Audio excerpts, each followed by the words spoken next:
గ్రాముల బంగారాన్ని విడిపించి ఆ రోజు ఆన్లైన్ రేటుకే మేము కొంటాం. Sharma gold company.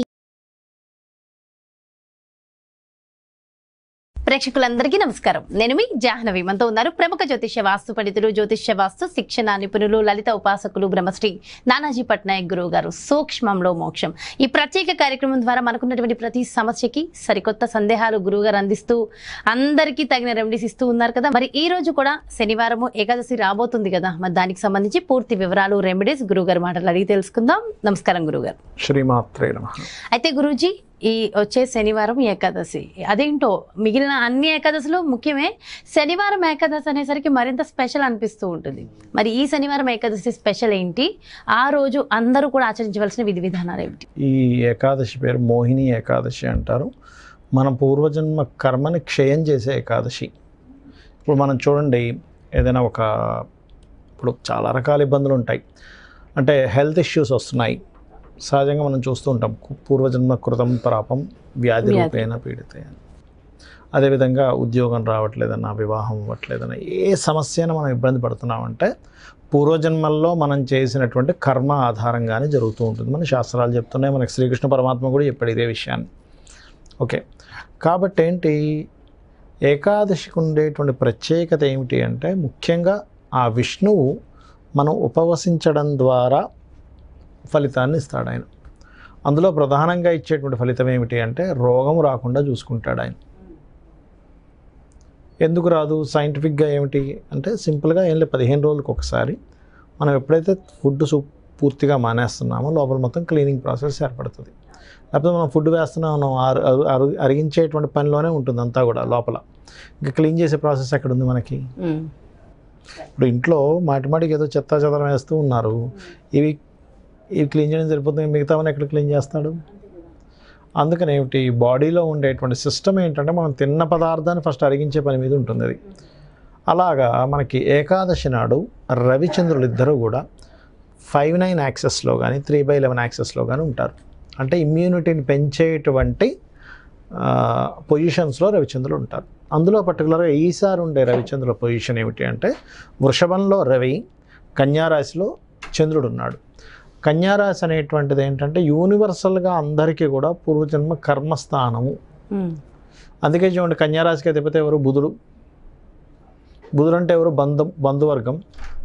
బుధుడు అంటే నర్వస్ సిస్టమ్, నాడీ మండలం. బుధుడు అంటే అప్పులు. అందుకే చూడండి, ఎవరితోనైనా ఏంటి మీది అంటే, అబ్బాయి బంధువర్గంతో ఇట్లా అవుతుంది, అది పాజిటివ్ ఆర్ నెగిటివ్, లేదా అప్పుల పాలు ఇబ్బంది పడుతున్నాము, లేకపోతే నాడీ మండలం చెల్లిందంటే హెల్త్ ఇష్యూస్ వస్తున్నాయి, రోగము, రుణము లేదా శత్రుత్వాలు. న్యాచురల్ 6th హౌస్ అది. న్యాచురల్ 6th హౌస్ అంటే శత్రుత్వం, రోగము, రుణము, వీటితోనే మనిషి ఇబ్బంది పడుతూ ఉంటాడు. ఎవరైనా ఈ మూడే, రోగం వచ్చిందా, శత్రుత్వాలు ఉన్నాయా, లేకపోతే రుణాలు ఉన్నాయా, ఈ మూడు లేకపోతే ప్రశాంతంగా ఉన్నా అంటాడు. ఈ మూడిటిని కూడా తొలగించేటువంటి ఏకాదశి ఈ ఏకాదశి.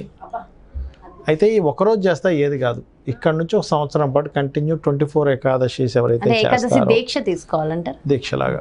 అంటే ఈ ఏకాదశి రాగానే ఉదయం నిద్రలేచి, అబ్బా నాకు అద్భుతమైనటువంటి రోజు ఈరోజు వచ్చింది అని అనుకొని చక్కగా కాలకృత్యాలు తీర్చుకొని, మీరు చేసేటువంటి నిత్య పూజ విధానం చేసుకొని, దాని తర్వాత మీరు చేసే ప్రతీది కూడా విష్ణువు కల్పిస్తున్నట్టుగానే చేయాలి.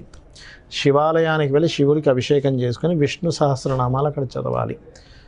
ఊరికే చదివేస్తే కాకుండా విష్ణువు యొక్క తత్వం ఏంటి, ప్రతి దాంట్లో వ్యాపించి ఉన్నాడు విష్ణువు. విష్ణువు అంటే వ్యాపించి ఉన్నటువంటి వాడు విష్ణువు, ప్రతి దాంట్లో ఉన్నాడు అనేటువంటి భావనతో మీరు ముందుకు వెళ్తూ ఉంటూ, ఈ 8 యామములు అంటారంటే, ఈ ఒక యామం ఈజ్ ఈక్వల్ టు 3 hours, 3 × 24, 24 గంటల పాటు ఏమీ తినకుండా ఉండగలిగితే. అయితే ఇది ఎగ్జంప్షన్ ఎవరికి అంటే, స్త్రీలకి అక్కర్లేదు, పళ్ళో పళ్ళమే తీసుకోవచ్చు. లేదు ఉండలేని పరిస్థితిలో ఉంటారు అనారోగ్యంతో, వాళ్ళు ఏదైనా సరే పళ్ళో వండని పదార్థం ఏదైనా తీసుకోవచ్చు, జ్యూస్ లాంటిది. చిన్నపిల్లలకి సంబంధం లేదు, చదువుకునే పిల్లలకి సంబంధం లేదు, రోగిష్ఠులకి సంబంధం లేదు. ఆ రోజంతా జస్ట్ నామం చేసుకుంటూ ఫుడ్ తినొచ్చేం కాదు. అయితే అన్నీ ఆరోగ్యంగా ఉన్నానండి, నేను ఐఎమ్ వెరీ హెల్దీ అనుకునేటువంటి వ్యక్తి మాత్రం ఖచ్చితంగా ఉపవాసం చేయాలి. ఇందులో కొంతమంది నిర్జల ఉపవాసం అని కూడా చేస్తారు, అంటే జలం కూడా తీసుకోకుండా చేస్తారు, చాలా కఠినంగా. బట్ ఈ ఎండాకాలంలో కొంచెం వాటర్ తీసుకోవడమే బెస్ట్ అని నేను చెప్తాను, బట్ చేసేవాళ్ళు చేస్తారు.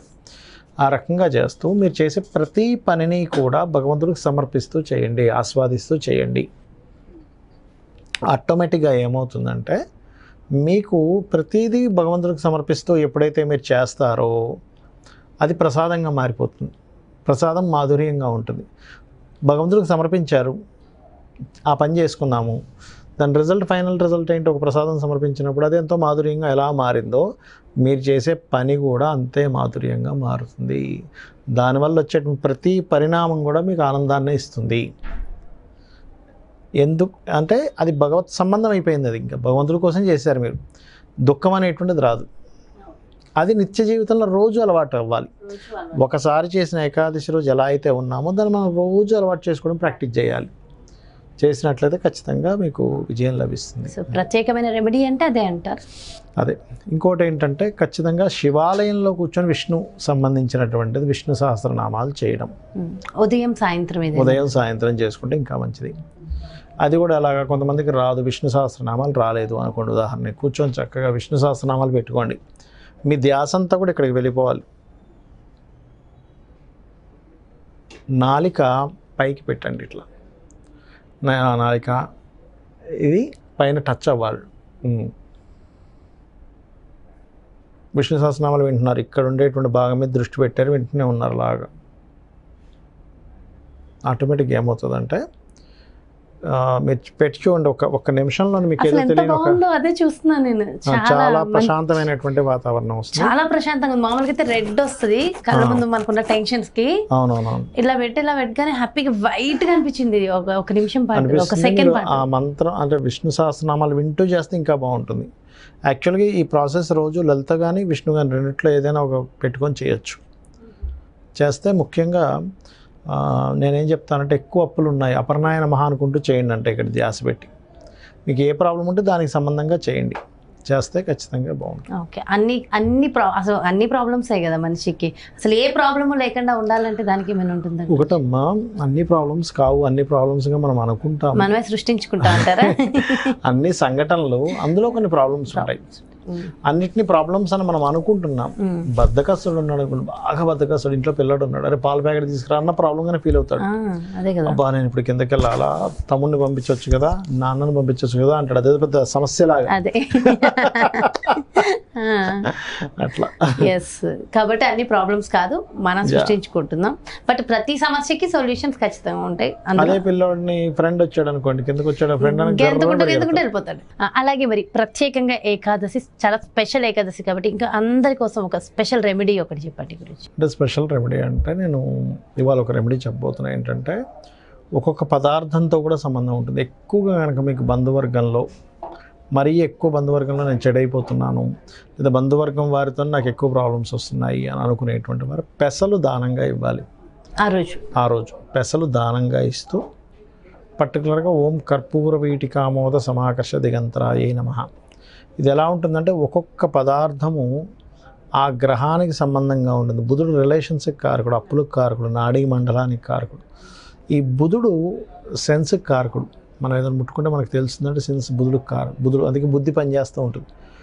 మీరు తప్పుడు నిర్ణయాలు తీసుకుంటున్నారు అనిపించినా, లేకపోతే బంధువర్గంలో సరిగ్గా మన కమ్యూనికేషన్స్ లేవనిపించినా, అప్పులు ఎక్కువగా అవుతున్నాయి అనిపించినా, మన మీద ఎవరైనా ఏదైనా దుష్టప్రయోగం చేస్తున్నాడని అనిపించినా కూడా పెసలు, ఇంకా వీలైతే మినుములతో కలిపిన మినుములు పెసలు రెండూ కలిపి కనుక దానంగా చేసినట్లయితే మీకు ఆ ఇబ్బంది అనేటువంటి తగ్గుతుంది చాలా మటుకు. చాలా సంతోషం, చక్కగా వివరించారు గురుగారు. Thank you so much. నమస్కారం. శ్రీమాత్రే నమః. చూసారు కదండి, మరి ఇది ఏకాదశి శనివారం. మరి శనివారం ఏకాదశి చాలా ప్రత్యేకం. అందున ఈ ఏకాదశి మరింత ప్రత్యేకమట. ఖచ్చితంగా కొత్తగా ఏకాదశులు చేయాలని తలిచే ప్రతి ఒక్కళ్ళకి ఇది అద్భుతమైన అవకాశం అనే చెప్పాలి. మరి ఏకాదశులు మొదలు పెట్టాలన్నా, అసలు ఏకాదశిని చేయాలన్నా, ఈ ఏకాదశిని చేయలేని వాళ్ళు కూడా మిస్ కాకుండా చేయవలసిన ఏకాదశి ఇది. సో ఖచ్చితంగా ఇంతటి మంచి అవకాశాన్ని ఎవ్వరూ కూడా దుర్వినియోగపరుచుకోవద్దు. మనందరం కూడా చక్కగా చేసేద్దాం, మరింత మంచి ఫలితాలను పొందుదాం. మరో ప్రత్యేకమైన కార్యక్రమంతో మళ్ళీ మీ ముందుకు వచ్చేస్తాను. మరి అదేవిధంగా మీ యొక్క జాతకానికి సంబంధించి కానీ, లేదంటే మీ ఇంటి వ్యాపార వాస్తుకు సంబంధించి కానీ గురువు గారిని సంప్రదించాలి, అపాయింట్మెంట్ కావాలనుకుంటే వెంటనే క్రింద డిస్ప్లే అవుతున్నటువంటి నెంబర్స్కి కాల్ చేయండి. నమస్తే.